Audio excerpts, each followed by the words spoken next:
ក្រឡេកទៅឃើញពេញចិត្តតែអូនមួយ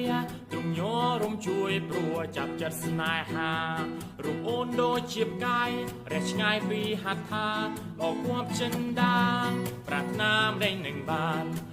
I go go I go go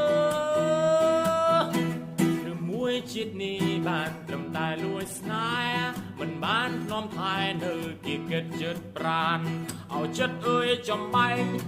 ងព្រោះចង់បានស្រីស្រភុំផានត្រណីចិនបង I go go